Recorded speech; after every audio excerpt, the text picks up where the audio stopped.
Hello survivors and welcome to Now That's What I Call Survival Horror, the first aid spray show where we discuss music from the survival horror genre. Joining me for this episode we have Steve. I looked reflectively in my mirror and it told me that I have to come to this town, this town of ominous music. Ominous and many other things. We've covered Silent Hill a fair bit on the bonus podcasts. But we haven't done an episode of the music discussion yet. This is actually the first time that I have covered something that isn't Resident Evil for the show, which has already put me a little bit on the back foot. I'm not as up on my Silent Hill knowledge, so it's a little bit like shaky new ground, I suppose. But we're going to be talking about the soundtrack for Silent Hill 2. If you've never seen this show before, the way this works is that I have gone through the soundtrack, picked out my personal top 10, and ranked them from 10 down to 1. We're going to listen to them and talk about them, and then you're going to get in the comments and tell me how wrong I was. And that's perfectly understandable and acceptable, and I expect it from this episode especially. I feel like I'm... you know when you're a kid in the swimming pool and you go too far? I feel like I'm getting into deep water now. Well, I mean... Silent Hill 2 is a very treasured game among the gamer community for more than just its story and its experience. Its music, especially, is a very popular topic. So I am actually very, very interested to see what your picks are. Good. I'm glad.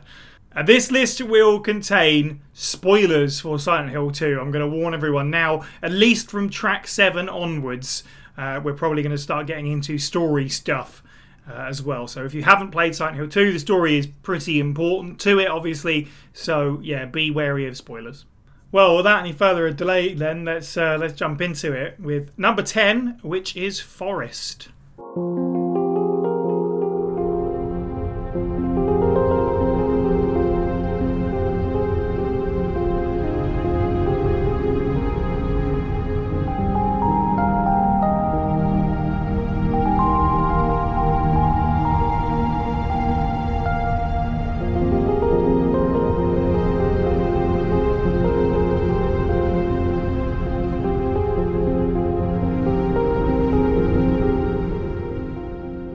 So this one works for me on many levels regarding its placement and its usage in the game. The first time, I think actually might be the only time, but you come across it when you get the first cutscene of the game after you've taken control of James. So we're talking about the meeting with Angela in the graveyard. It's this piece of music. I mean, the whole scene, but the music is a big part of it, and we're going to probably say that a lot about this game, but it's a fantastic sort of stage setter. You get this eerie feeling that you get right away from Silent Hill out of that scene and out of that music. And I think, Silent Hill 2's cast in general, especially considering the themes of the game and the way that it sort of presents the town and why the people are here. People are either scary, or if they're not scary, they're pretty much just sort of damaged people with their own traumas and stuff. And this music elevates that feeling of damaged. It also has this wandering kind of quality to it. It sort of meanders. I wouldn't even really call it a melody. It's just like someone dancing over the keys a bit, which is perfect for the winding, foggy path that you've just stepped off from into this graveyard. It's quite calm. There is obviously some scarier and moodier stuff to come, but this is quite calm, which is appropriate because you've not actually got into Silent Hill yet. You haven't seen any monsters. You haven't gone to the other side. There is a tension to it. It's kind of like if Silent Hill did a Resident Evil save room theme. This is probably the closest approximation you'd get. Yeah. From my money, it feels very almost like a lucid dream. If a lucid dream is a song, like it's very sad but also peaceful. Like it's got that kind of cheerful tone. I don't know if lo-fi beats to grief 2 is a thing, but if it were, this feels like this would be right on the money. It's definitely what I consider a strong contender, like I said, of a save room counterpart. I can almost picture like I'm wandering through like an RPG though, like just through the vast fields of Skyrim or something. It gives me a lot of feelings, but that's true of most of this soundtrack, really. I love that's so good. Like, the question really is, can you picture yourself listening to this in a graveyard while you grieve? Yeah. And yeah, kinda. Alright, number 9 is Null Moon.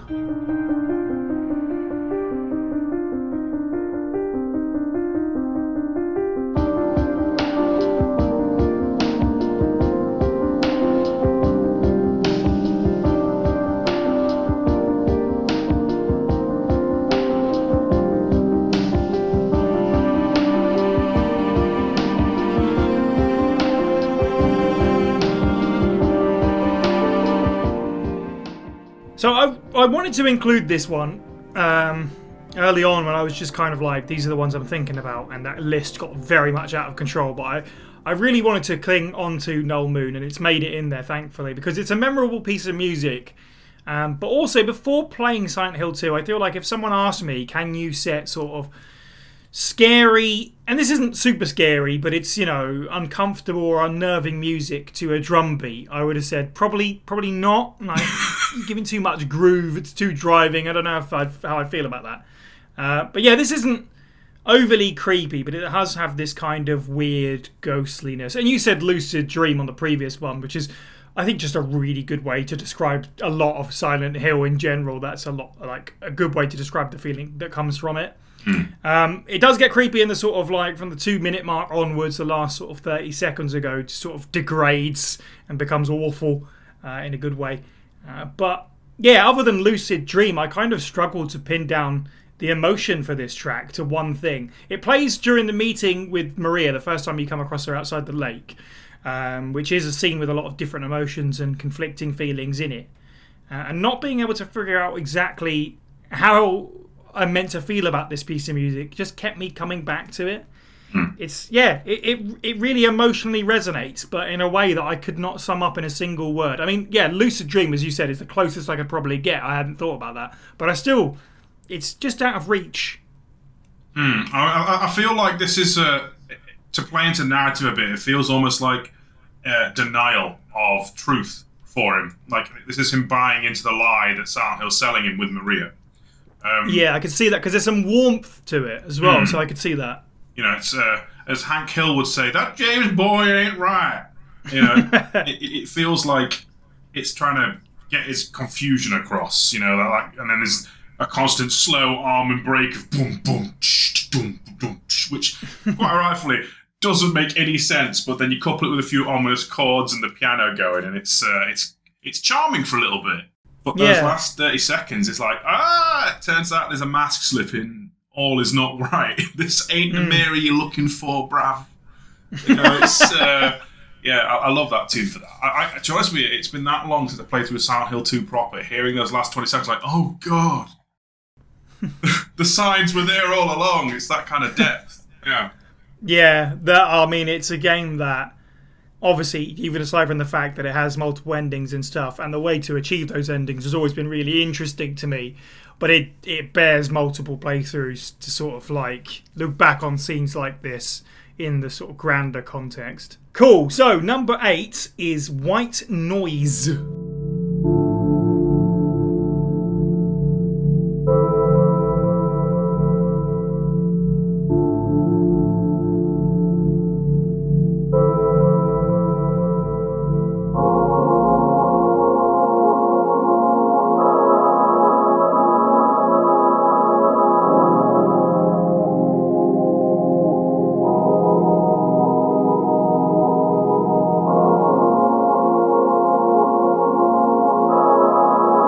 Yeah, that's noise with a hard Z. It's odd, but okay. I'm seeing Great British Pashas, like, you know, a punk band and the spelling.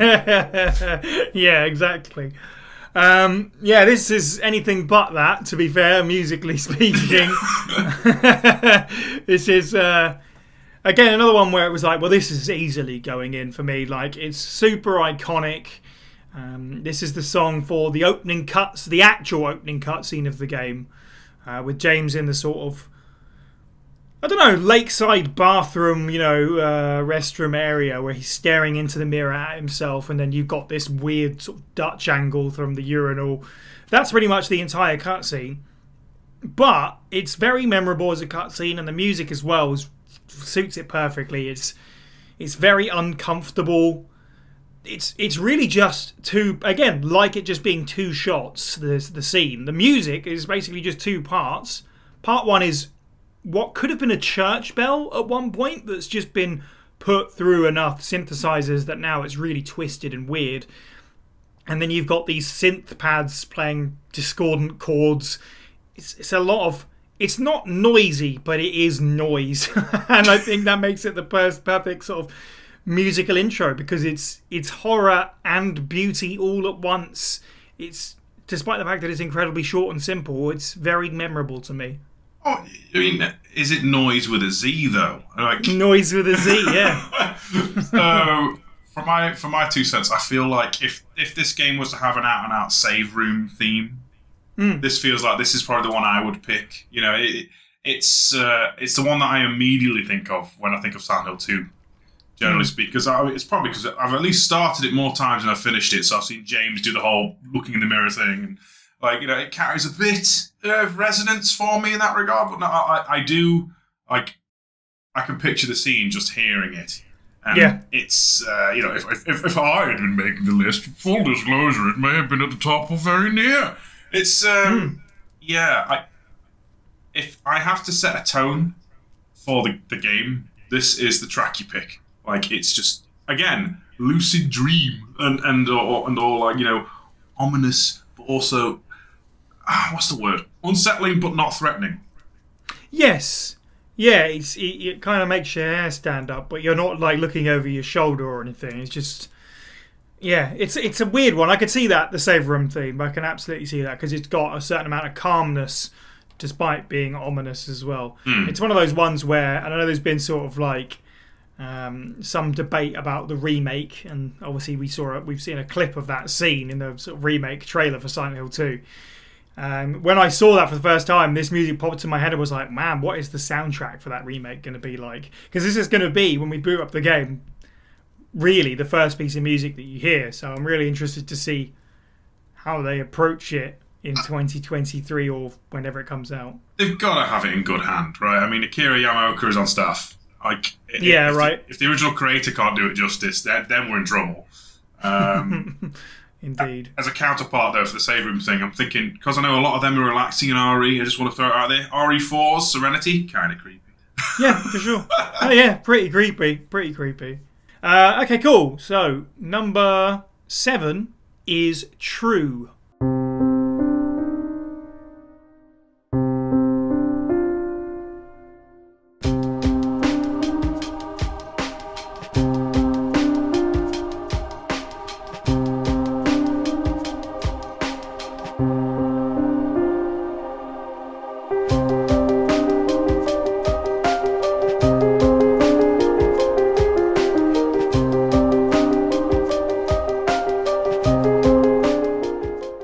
Yeah, this one, again, this is where we start getting into spoilers now, and this is a very appropriately named track, nice and simple, poignant name almost.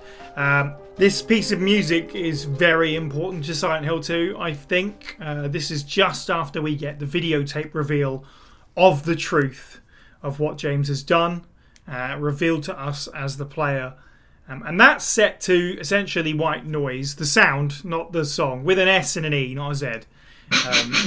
This is the next thing we hear after we've been shown the truth of matters, and the developers very cleverly just let it hang. You can't do anything. You just watch the camera sort of slowly rotate around James while he sits in this chair. We don't see his face either. We don't know what he's thinking or feeling, but it gives you time. It almost forces you to think about who he is, the man that you've just spent all these hours playing as, now that you know what he's done. Again, emotional music like this set to a drum beat. I wouldn't have thought so, but it does work, and we've got precedent for it now because of Null Moon earlier in the game. I think what's important about it is that for the first 45 seconds or so, it isn't overly melancholic or melodramatic. It's not totally in your face. You're there to fill in the blanks, you know, in your own head now with what you've seen. And then the violin melody kicks in, and there's a question and answer sort of thing going on with some bells, which is sublime. It's a masterwork. It feels like a back and forth of shame and accusation. Yeah, this is a fantastic track. Yeah, I feel that duality is strong. I feel like there's a finality, yet there's some stakes to it. It kind of feels like, obviously the revelation of what James has done, but then it's sort of giving off like an energy of resolve or to see it through, which could also be even extra grim when you consider what ending you might be gunning for. Sure. It's like a very bleak outlook over what has been revealed, but things still need resolving in some way or another. Like, it's almost like the song saying it's building up to an end now. Like, this is the crescendo coming. Right. Now you know the truth. At least that's the way I interpret it. And I still think it's a masterstroke, because like you said, you pretty much have to sit there as a player, and the game isn't telling you how to feel. It's not showing you how James feels. You just have to listen to the thing and think about what has occurred in front of you and process. I mean, it gets shattered by the small child coming in moments later, but until then, yes, it's an intense moment with a rather scary. Like this is one of those things that I find a bit scary, is just how tonally dissonant this song can be. Yeah. It's, again, not to sound uber pretentious, but I find it to be very. You don't find it very much these days. There's a lot of tone setting with games at the moment. Wallpaper, as John Carpenter would say, but that's for movies. Yeah. Yes, I think you're totally on the ball there. It's not telling you how to feel at all. It's just kind of laying a foundation for you to sort of build on, and what you take from what's going on. We could do with more of that. And again, this comes back into what we were saying previously about trying to define it. It's a little bit, it's ominous and a bit creepy, but it's in that kind of out of reach, just slightly out of reach way. It's not in your face, sort of scary. There's just something odd about it. It's really, really hard to define Silent Hill's music, because a lot of it is just, it's odd. Something about it that's really hard to describe. But nevertheless, we'll get into one that's a bit more straightforward next. This might be controversial. Number 6 is Theme of Laura.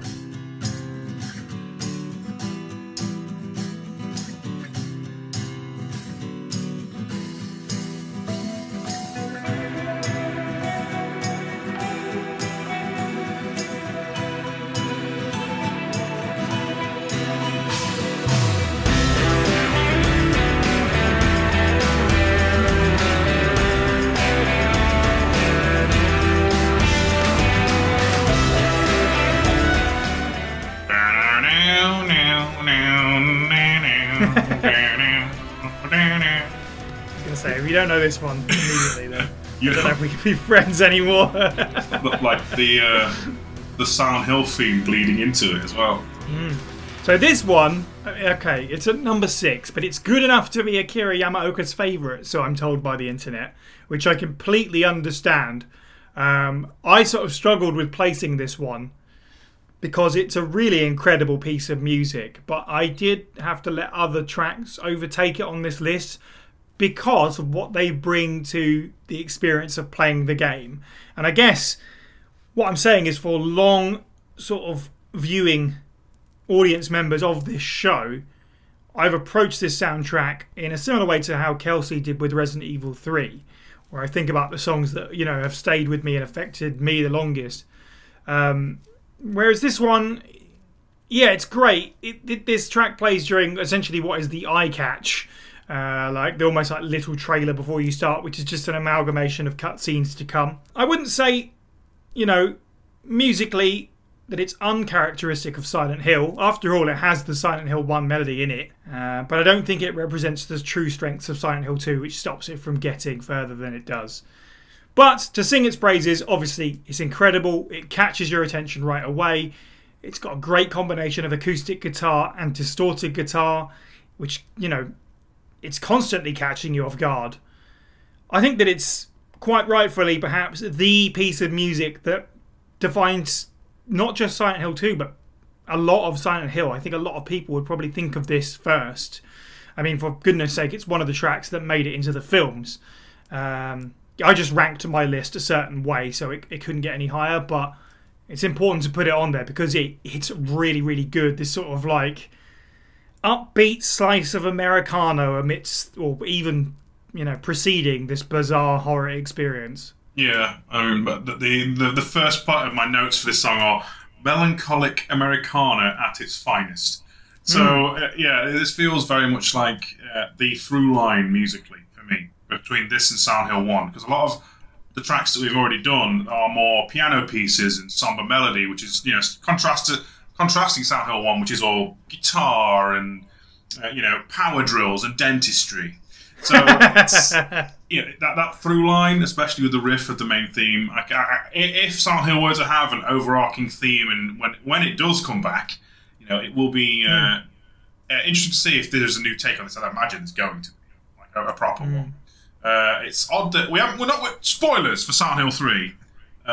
Briefly, this theme doesn't come back in the not in the like eye catch like it does in Silent Hill 1 or 2, and it's got a lot of nostalgia for me.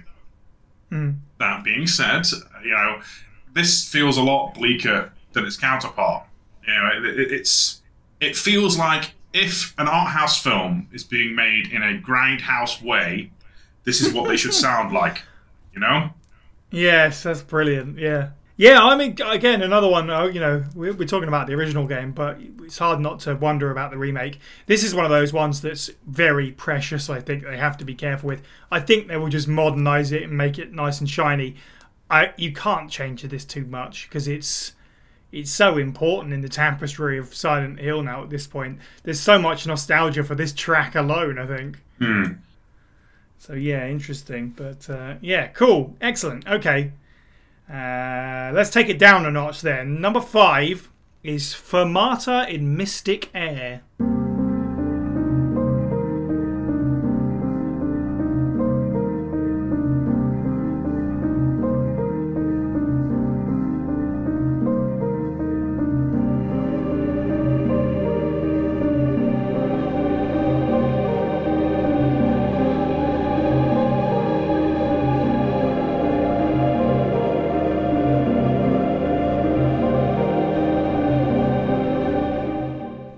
Feel uncomfortable? Is it just me? Like, yeah. Oh boy. Yeah. So from high energy, almost sort of pseudo rock and roll, to this is almost certainly one of the scariest pieces of music in the game for me. It's definitely one of the scariest pieces of music we're going to talk about in this episode. It's bizarre, otherworldly. It sounds possessed, demented. It's like an alarm that's switching on and off. And there's a piano melody that doesn't fit with that synth at all. Like musically, melodically, rhythmically, it just doesn't make sense. There's like 3 or perhaps more things that are just layered on top of each other, swelling up and down, spinning. We talked about nausea in survival horror music over the course of the series so far. This has a distinct sense of nausea. You feel like your head is spinning.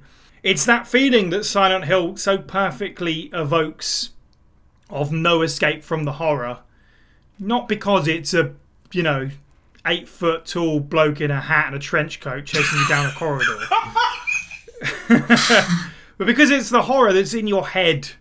Because it's something, it's not a monster in a traditional sense. That it is more psychological and that kind of thing. It's appropriately horrible music to hear when you play the game and you discover Maria's corpse and the gravestones with some rather frightening names on them. If I had to sum it up in a word, disconcerting. Doesn't feel like it does it enough justice, but it's the closest I'll get. Yeah, like disquieting, very upsetting. Having had to listen to this in a vacuum, it makes me realise that I don't think I've ever listened to this entire song before. Like, until now. I don't remember the nightmare dancing chimes. Like, this song just oozes the energy of, you have failed, or you're going to die.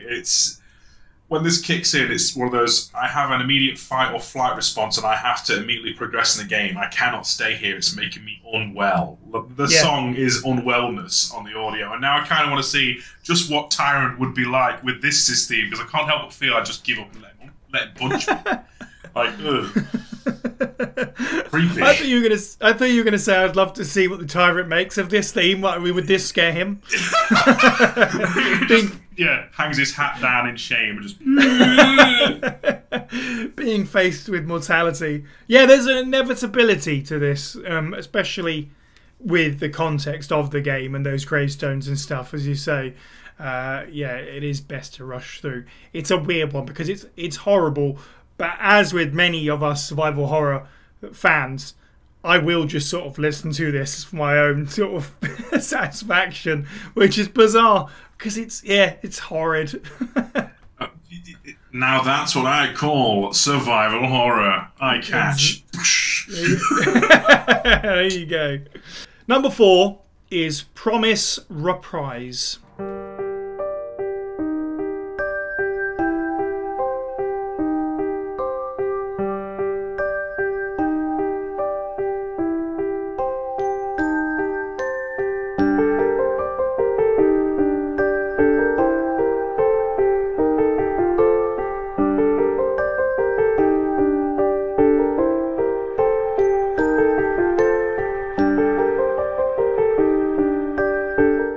So this one is also very iconic, like maybe not theme of Laura exactly, but it's definitely similar ballpark, I think. That main melody in this is just really unique and it feels like it could go on forever. It's just like this trill, almost arpeggio thing that just goes on. And it all builds, like for Marta in Mystic Air, into sort of like a fog of sound. This plays when James finds the deranged Angela sort of contemplating suicide in the hotel, which that scene is even more powerful on repeat playthroughs, like we said, when you know her full story and his full story. But suffice to say, Angela's tale is tragic, and this music is really just her despair distilled. There's not much to it, really. It's just, again, another example of wonderfully simple. It has restraint, which is really important in Silent Hill music. Again, not to go off the rails and become, bombastic or whatever. And it evokes such a atmosphere. It doesn't matter which of the sort of 3 interweaving melodies that your brain is following. I think there's a piano and 2, like, chime pieces, or, however you want to describe it. Yeah, like most Silent Hill, and especially Silent Hill 2 music, it shouldn't really work, but it does. The films pinched this one, didn't they? Like, it's... Definitely, yeah. Yeah, to me, this feels very, probably appropriate for the room that it's in, but it feels very, like a soundscapey synesthesia with a bit of self-reflection. The key makes it feel like it should be upbeat, but obviously it isn't. To me, that makes it off. Yes, yeah. Like, it's meant to be, yay! But actually it's, yay. And obviously, that's the thrust of Silent Hill 2's, like, twistedness for me. It's like subverting expectations.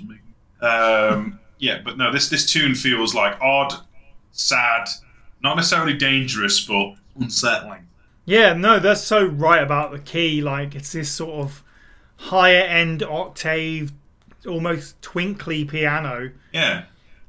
Which you wouldn't necessarily associate that with the disturbing imagery on scene and the thoughts that it might conjure. But you're so right, yeah. Again, perfect example of Silent Hill just being this weird thing to define. I don't know how he does it. I have to wonder what Promise Reprise would be like in like a lower key. Because that would probably be like nightmare fuel. Okay, moving on. Number 3 is The Day of Night.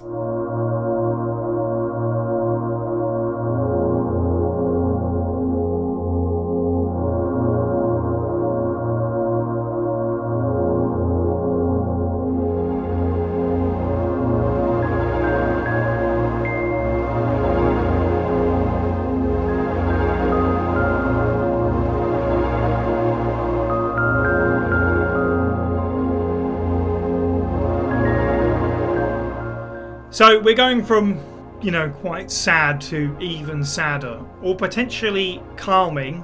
It kind of depends on your point of view, I think, and perhaps, like the previous entry, a little bit your approach to its melody or its key or what particular part of the music you might be listening to. And that's really what makes this track genius. I can't lay claim to this, but a YouTube comment I read described it as comfortable oblivion, which is just a fantastic turn of phrase. This, I mean, for me, even when I just played like a second of it just now, I felt my heart sink. It's the sound of, accepting that things are broken, that people are broken, but broken doesn't have to be bad. It's just the way that it is. And that is incredibly pretentious sounding, and we're probably going to get even more pretentious the closer we get to the end. But yeah, there's a human sadness to this that's outside of the uncomfortable horror.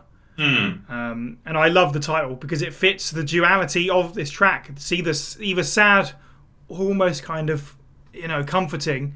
The day of night. It's an impossibility.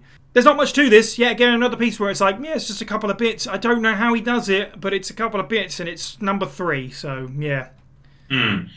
My notes are kind of lacking on this one. It just says, feels like Yamaoka's saying, relax, don't rest. Which makes loads of sense, Pat Steve. Thank you for that. It feels like ocean waves or something. Like the way that it's obviously the way that the pad's probably synthing in and out, but it feels like it doesn't play when you're rowing the boat. It feels like if that was an uplifting moment, it'd go there. It's all right. I feel like I would have let the ball down a bit on the number 3 one. It's okay. I can see what you're saying, but yeah, that's fair. I thought this was going to be one that people would potentially disagree with, so I anticipated that. But yeah, don't know, something about this always stuck with me. Again, the words lucid dream come to mind. Like, I mean, that's on brand. It is on brand. At least past Steve understood exactly where I was coming from with relax, don't rest. Cheers.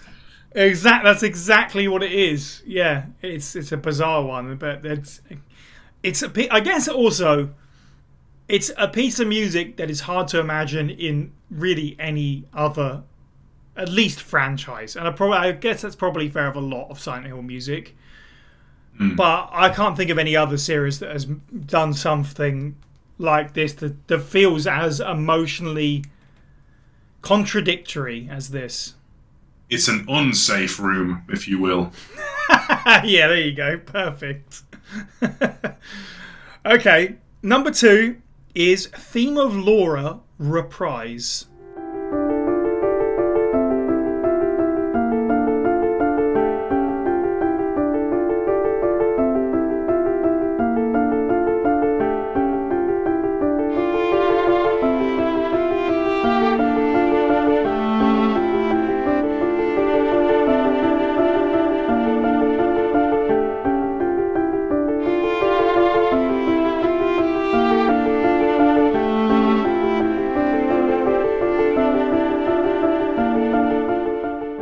I don't think that there's as much contradiction with this one. I think this is a fairly cut and dry emotionally one. This list has been quite Angela heavy, as it turns out. We talked about the hotel scene, we talked about the graveyard scene, so it seems appropriate to conclude her story with the number 2 spot. This is kind of a hair's breadth away from being number 1, if I'm being honest, but I had to stick to my guns. Yeah, despite the fact that this is named after a different character, this is the scene where Angela walks into the burning staircase. This is the game's equivalent of the lie down, try not to cry meme. Yeah. It is beautiful and it's sad, and worst of all, with the context in mind, it sounds defeated. This music represents the kind of emotion that can't be fixed, the kind of emotion that can't be faked. It makes me wonder what horrible, dark places Yamaoka was pulling from to write this. You, as a player, can't do anything to save Angela at this point. I mean, I've heard many stories of people trying to run up the staircase after her or whatever. And as such, this music kind of, if you're really into Silent Hill 2, this music haunts you afterwards. Whoop whoop, pretentious alert. for me, and I think I probably said something similar along those lines before, but if there's a case for video games as an art form, Silent Hill 2 is head and shoulders above pretty much everything else. And if I had to point to one specific moment, it is this moment and it's this piece of music, which, yeah, again, I feel like when you put that controller down, when you're done, this music sort of will have a profound effect on you moving forwards until day X. Like, even listening to this preparation for right now in this recording, it makes me sad, it makes me uncomfortable. Like, past Steve's notes are, this one is hard to parse as notes. It feels like if hopelessness was overwhelming you. That, and kind of like drowning. Yeah. Kind of like drowning. Thanks, past Steve. That's really helpful. Drowning and hopelessness. Yeah. I mean, Angela's story is like easily one of the saddest things, and it's got such a really bleak outcome.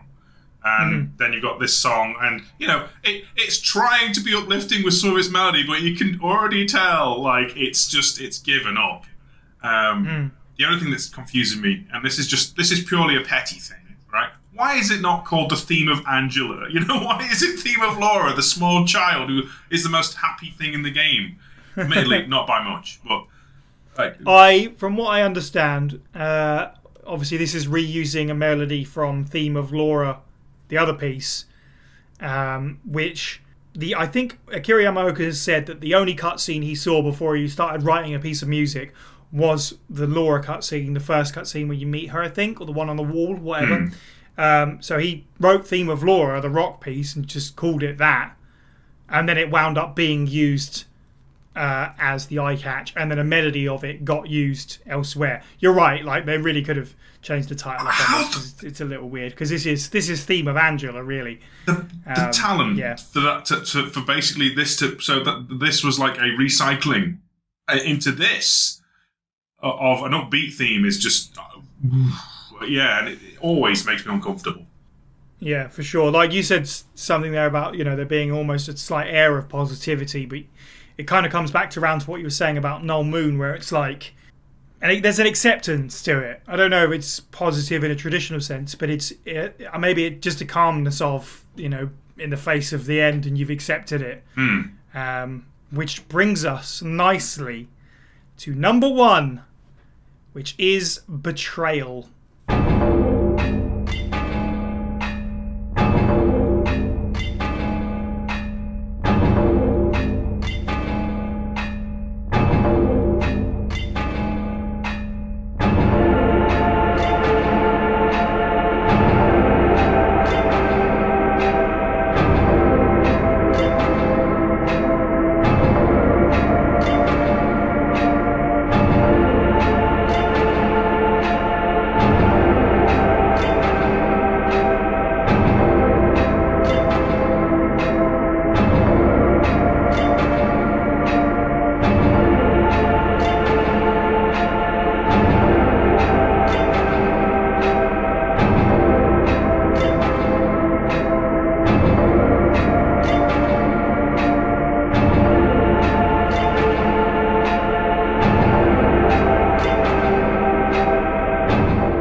Okay, so I've spoken about this track several times before, and I don't recall if I talked about it. I probably did when we did our full review of the game. We did the full podcast on it, but for me, this is the most powerful moment of the game, and the music part is an equal part of it.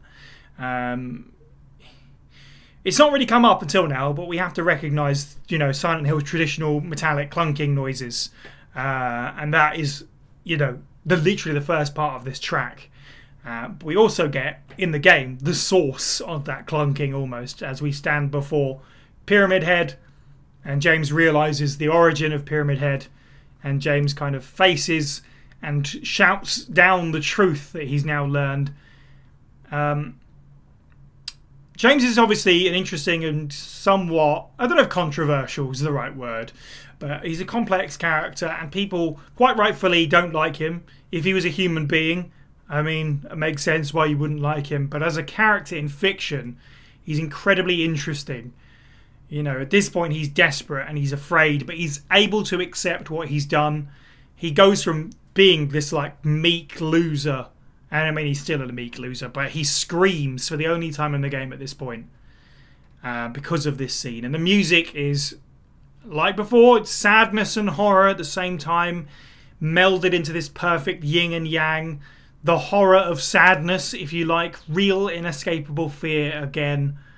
Of not necessarily the monster Pyramid Head, but of your own mind, the things that you could do as a person, and your potential to even just move on from that and forget about it. There's a strength to this as well, though. It's the confronting that fear. This track is not delicate and soft. It's loud. It's in your face. It's you quite literally facing down your demon. I think, you know, whatever you think of James and whatever happens to him in your playthrough, this is a moment that I think stays with players. I've said before, it stayed with me ever since the first time I saw it, and like Theme of Laura, but in its own way, it's absolutely haunted me. Not in a spooky, scary way, but in an emotional resonance way. So I don't think this is a surprise pick, is it? Because I've talked about it before, but yeah, it had to be number one for me. I mean, considering that a lot of the rest of this list has been like, you know, lucid and dream stuff, I was wondering when the iconic, like, scary, clanking death music of Silent Hill was going to emerge. Like, and you couldn't have picked a more dramatic showdown, I feel. You know, I once called Second Malformation of G as like a cage match in hell, and this feels like this is a death match in a factory crypt. Like, factory/crypt, which is probably on point for the series, to be honest. Like, it doesn't make sense in any way, but to say if James Sunderland had his own action like theme, his own his battle music, this is the closest we get, which I think is appropriate, considering he's basically like his affirmation of, you know, leave us both the hell alone. You know, and he's determined to try and at least in some way face up to what he's done. Easily, like, totally different from the rest of the soundtrack. I am honestly, I'm not sure if I'd say it's not my number one, but I definitely appreciate it. It's something I was not expecting. It's enjoyable. It's tickling the right actiony parts for me.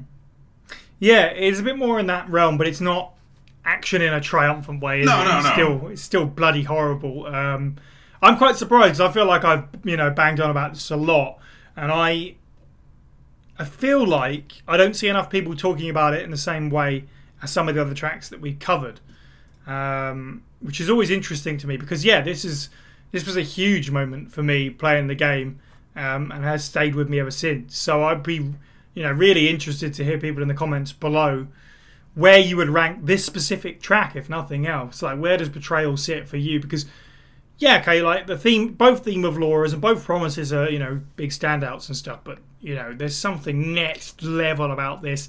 And again, like with a lot of these picks for me, it was all about context, of course, so that makes it a big deal. It's not, if you were to hear this without playing the game, it would probably not have the same effect. But yeah, that scene is it's big. I mean, it is Sai's personal list and their opinion. That's right. So by all means, complain in the comments, but suck it up. Precisely that. I got a few honourable mentions as well. So there's three that very narrowly had to get shaved off. One is A World of Madness, which is this weird, dark, sort of disjointed piece. If I had to give it a metaphor, it sounds like light sort of breaking through cracks. It's really wonderfully strange in the way that you want Silent Hill music to be. And, you know, just saying about the lack of the traditional Silent Hill clunky factory crypt noises.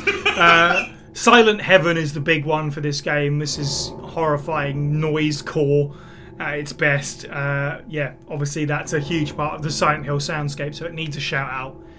Also, clocks for no particular reason. Apparently, yes. And Promise. I had to include Promise.